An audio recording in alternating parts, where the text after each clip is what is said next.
Hello, this is Sam again. I just posted my first video blog and it's already time to be on to the second video blog. This is now my second cup of coffee since I've gotten home. That makes 5 for the day. So now in this video I'm going to tell you kind of about my story. So, as I told you in the last video, I've been writing fanfiction for 6 years. I've been writing 49 of my 51 works are for Naruto, which is an anime about teenage ninjas.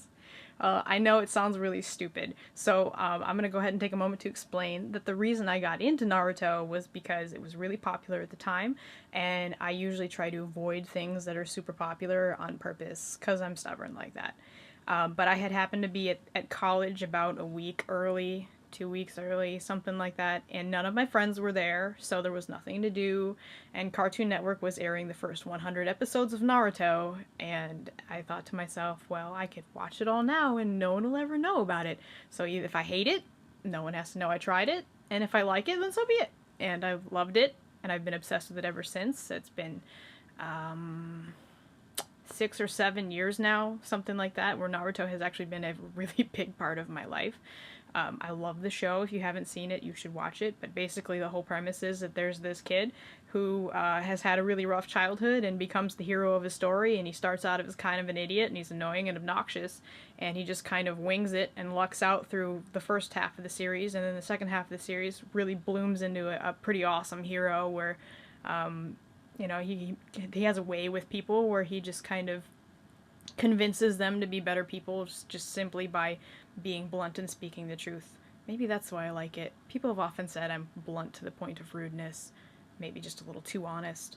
So that's kind of where that stands. My appreciation for the show has become so much stronger because I write and read fan fiction that takes my characters above and beyond what is already in the major plot and lets me see more of the story. And of course that is also enhanced by fan art, which can be pretty amazing at times. I've posted some on my Facebook. If you're interested, you can go check that out. If you're ever interested in talking about Naruto, you can come to me, because I will literally talk about it every day for the rest of my life and be happy. After all this time, and I'm 26 years old now, after all of this time, it is still my favorite show by far. And I think that that's saying something, because I mean, I'm me. I've seen a lot of shit. I've seen Game of Thrones, I've seen The Tudors, all kinds of HBO shows, I've seen all that garbage like, True Blood, and True Blood's good, but it's still kind of garbage. I've seen a lot of stuff, and Naruto has stood the test of time as my ultimate favorite show fucking ever. So, there's that. My fanfiction stories, what I typically like to do is focus on the side characters, the characters that don't get a lot of screen time, and explore plot holes that haven't really been fleshed out in the actual storyline. And the way that this story I'm working on for NaNoWriMo started out was actually as a fanfiction. I made a different friend, not Frankie, on Archive of Our Own, actually on fanfiction.net first. And her and I were talking about things, and I had started a series that I called the Namesake series, and the premise of the series was that I took each one of the Naruto characters, which almost all of their names are actually a Japanese word. Like, Naruto itself is some sort of processed fish cake with a little spiral in the middle, and Uzumaki actually means spiral too, so his name is Naruto Uzumaki. So what I was trying to do is take some of the Naruto characters and bring them into contact with the thing that they were named for the first time. So Ino, which means pig, Ino came across a baby piglet and her life was changed, and so I just had a whole series of these short stories in a row, and I was taking challenges, so a reader could say, hey, I want you to do this one, and I would do it. And it was just sort of an experiment to see what I could do with things that I wouldn't have otherwise done. Like, a couple of the characters I didn't even like, and I had to write a story for them, like Orochimaru, who's sort of this creepy, snake-like pedophile guy. I hate that guy, but I had to write a story, and I did. But this all started with Toka, and Toka is a peach blossom, and I was like, I had no idea who she was. She was this character in Naruto who I think had one frame in the manga that, you know nothing about her character. I don't even know where they got the research on the wiki that says that she's really good at illusions, and I have no idea how they knew that. But I looked at her picture, and if you want to Google it, it's Toka, Toka, Senju, Senju. And if you look at her face, she has like the permanent bitch face that is like angry and like merciless, and she just doesn't look like a very happy person. And I was like, how am I supposed to connect this face with Peach Blossom? Like, they just don't go. So what I ended up doing was sort of getting a little creative with it, and I bent it. And I looked up what the meaning, because flowers have meanings typically. I looked up the meaning of what a peach blossom meant, and this is cool. A peach blossom means I'm your captive or I'm your slave. I was like, okay, now I can work with this. So what I ended up doing was there's a secret society of assassins in Naruto, and I made her like the captain of the prototype of what would later become that secret society of assassins. And I had sort of a flower language communication thing going on, and the prototype was all women, which it isn't now in Naruto. And it was all women, and it was headed up by the wife of the first leader of the village that's in Naruto. So it was like headed up by a noble woman who was sort of the brains of the operation, and then this peach flower girl who was sort of like the aggressive, really scary captain who was kind of in charge of the training and execution of missions. And it ended up being really super cool. And the way that I brought the peach flower into it was the other character had sent her somebody to psychologically torture, and he was holding a flower, and he was thinking he was gonna like get a date with her by giving her this flower, and it was her message to Toka that said, this is the guy that you need to investigate. And then there was like this whole fucked up scene where she was like really terrifying him, and at the end he didn't even know if it was real, and it ended up being one of my favorite ones, and it was super cool. But then I got this idea in my head. I was like, that's a great idea for a story. We make a prototype of the assassin squad, and it'll be all girls, and make some really scary badass female characters, because the thing about Naruto is that they don't really have any badass female characters. All the females that are in there are really lame and useless. In fact, Sakura spends most of the anime screaming and crying and whining about this guy that she likes that doesn't really care about her at all, and in fact tries to kill her a couple of times. But it's whatever. So this is the story that I decided to write. And I was going to turn it into a much larger story, because this one was only 2,000 words, which is like 4 pages. And I was going to turn it into a much larger story where it actually became the history of the foundation of the village based on these 2 women characters who were trying to keep it super safe. Because they weren't involved in what the menfolk were doing, because women you seldom are. So I gave them a more central role that was more secretive and sneaky, which is what us women are good at. And I was thinking, since it was 2 characters, and I had never done a co-write before, I'd asked my friend, her name is Katarina, also known as Chaos herself, Ishimaru Asuka, which I've posted a couple times on my Facebook. She's been missing for 4 or 5 months now, and I have no idea what happened to her, and I'm actually kind of scared about it. But her and I started writing this story, and it got to be 60,000 words. Which was about 23 chapters and really long.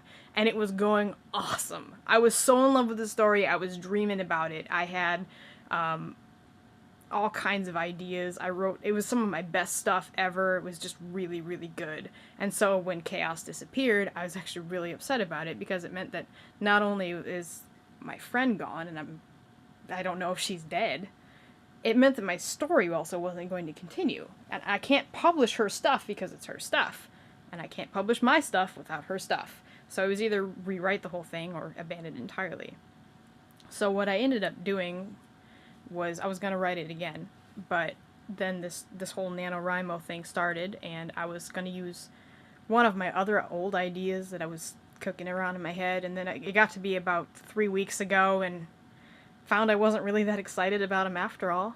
And I was talking to my friend Kevin, and Kevin was like, well, what do you want to write? And I was like, honestly, I want to keep writing my fan fiction. I have all these great ideas that I really want to do. And he's like, well, do that. It's like, I don't want to do that because I can't sell it, and because it's copyrighted. And he's like, well, then change it. I was like, it's not that simple, Kevin. And he's like, well, I don't know. And I was like, hang on a second. And I thought about it. And I was like, well, maybe I can just change it. who says I can't? So I did. I reworked the entire thing in my head.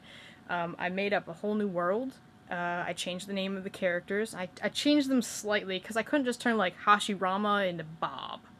So I changed it a little bit. So now Hashirama, who I call Hashi for short, became Dashenze, which is Dashi for short. Then it works for me. I don't care what you think about it. And so that's what I did, is I started slightly changing the characters. I changed their names. I changed the places. I instituted a different system of magic instead of chakra, ninjutsu, and genjutsu. And then instead of the clans, I sort of gave them like a lineage, and instead of them being shinobi ninjas, I made them like elevated human beings that just have some sort of special abilities but aren't like, you know, incredibly overpowered. Instead of having tailed beasts, which are also known as the Biju, I have like these giant guardian animal creatures that are kind of like the Zodiac, but kind of like if you've ever seen Princess Mononoke, like those giant beastie animals that walk around the world. I have them in there too. And so what it started off with is there's these... If you've never seen Naruto, you really just should. But I'm going to try to explain it. So in the beginning of the Naruto world, there were these two boys. And they were on opposite sides of this horrible war, and both of them were equally powered and amazingly strong. And they met when they were like, I don't know, 7 years old. And they skipped stones on a river and talked about how they wished that the world wasn't at war, and they didn't tell each other's names because otherwise they would have known they were enemies, and they grew up thinking about this place, well, we're going to make a city together, and we'll bring all of our people there, and it'll be peace, and we won't fight anymore. And then later on, their families found out about it and were super pissed, and then they ended up fighting against each other for their whole lives, until finally, when one of them was backed into a corner, he was like, alright, fine, we'll do this. And so they built a city. And that's the beginning of my story, is now these two boys that were fighting against each other have made this city together. And, but one of them, and in the anime, his name is Madara, and he's, like, evil and horrible, and I hate him. But in my story, his name is Adaric. And Adaric is, his race is sort of scary looking. They've got, like, yellow eyes and crazy black hair, and they have these, like, illusory techniques that terrify people. Well, the other race is like the Lyran, and they live in the forest, and they're pretty and smart and intelligent, and everybody envies them. Well, now these two races are living in the same city, and they don't really get along, and they've never really gotten along in the first place. And the whole basis of their peace is that these two were friends, because that's gonna make a whole city get along suddenly. And so that, of course, is a flimsy thing to base peace on. So that guy's wife doesn't believe in it, and his cousin, who was like a really powerful captain in the war, which was Toga, and now she's Haika, is really against the concept of peace. She thinks that it's a myth, and that there's no possible way. So even though the war is over, she believes that there will always be another war, and she continually prepares for it, and of course she doesn't trust the people she's been fighting against her entire life. And the other guy's wife really just wants everybody to be safe, and she doesn't trust them either because that guy creeps her out, and there's sort of a theme of bullying here. He looks different, therefore he must be bad. And so these two will eventually form this group of assassins that's like all women, and they speak in flower code and whatever, and they're basically just trying to keep the people that they love safe. But in doing so, of course, they make a whole bunch of mistakes along the way. Like, for instance, this guy didn't actually do anything wrong. He just looks kind of scary, and we used to fight against him, so therefore he must be evil. So they spend like the whole first half of, you know, my story hating this guy and wanting him to die for no reason. And then they build this whole secret society based on wanting to kill him. And then in the meantime, there's also this subplot where she's going through the world and trying to catch all of these god beasts that are roaming around that have actually faded into legend, and then she's going to give them back to the lands that they actually lived in. Like, you didn't know this was here, but I'm gonna give it to you, and it's super powerful. And now we will balance out the power of the world and all be at peace, because now we're all equals. So don't hurt each other. And that's a different plot. Except, of course, when you give somebody a weapon of mass destruction, then they're gonna wave it in your face, and of course, when they dole them all out again, then everybody decides to go to war, and then everyone's flinging nukes at each other, and then the whole world is destroyed, and a bunch of people die. Spoiler alert. And then it's so terrible that then they're at peace. But there's a whole bunch of other things going on. But that's basically the basis of my plot. If you have any questions, feel free to comment in my video in this box down here. You can comment there. Otherwise, I am also posting written updates that you actually have to sit down and read. And if you would like to subscribe to the written updates, then you can just comment at the bottom of the written update, add me to your list.